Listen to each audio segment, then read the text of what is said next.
നിയമസഭാ തെരഞ്ഞെടുപ്പ് 2026 ഭാഗമായുള്ള വീട്ടിലെ വോട്ട് കാസർഗോഡ് ജില്ലയിൽ പുരോഗമിക്കുന്നു. ആദ്യ ദിനത്തിൽ 85 വയസ്സിന് മുകളിൽ പ്രായമുള്ളവരും ഭിന്നശേഷിക്കാരും ഉൾപ്പെടെ ആകെ 933 പേരാണ് വോട്ട് രേഖപ്പെടുത്തിയത്. This news sponsored by Yenepoya speciality hospital, കൊടിയൽമയിൽ, മംഗളൂർ.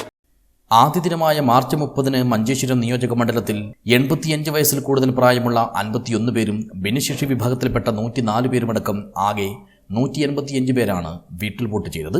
കാസർഗോഡ് മണ്ഡലത്തിൽ 85-ൽ കൂടുതൽ പ്രായമുള്ള 71 പേരും ഭിന്നശേഷി വിഭാഗത്തിൽപ്പെട്ട 138 പേരുമടക്കം 209 പേർ ആദ്യ ദിനം വോട്ട് രേഖപ്പെടുത്തി. ഉദുമ മണ്ഡലത്തിൽ 85-ൽ കൂടുതൽ പ്രായമുള്ള 146 പേരും ഭിന്നശേഷി വിഭാഗത്തിൽപ്പെട്ട 166 പേരുമടക്കം ആകെ 312 പേരാണ് ഒന്നാം ദിനം വീട്ടിൽ വോട്ട് ചെയ്തത്. കാഞ്ഞങ്ങാട് നിയോജക മണ്ഡലത്തിൽ 85 വയസ്സിൽ കൂടുതൽ പ്രായമുള്ള 135 പേരും ഭിന്നശേഷി വിഭാഗത്തിൽപ്പെട്ട 116 പേരുമടക്കം 251 പേരാണ് ആദ്യ ദിനത്തിൽ വോട്ട് രേഖപ്പെടുത്തിയത്. 2 വിഭാഗങ്ങളിലുമായി തൃക്കരിപ്പൂർ നിയോജക മണ്ഡലത്തിൽ 6 പേരും ആദ്യ ദിനത്തിൽ വീട്ടിൽ വോട്ട് ചെയ്തു. ഇങ്ങനെ 85 വയസ്സിൽ കൂടുതൽ പ്രായമുള്ള 409 പേരും ഭിന്നശേഷി വിഭാഗത്തിൽപ്പെട്ട 524 പേരും അടക്കം ആകെ 933 പേരാണ് വീട്ടിൽ വോട്ടിൻ്റെ ആദ്യ ദിനത്തിൽ കാസർഗോഡ് ജില്ലയിൽ വോട്ട് രേഖപ്പെടുത്തിയത്. News bureau, Kasaragod vision.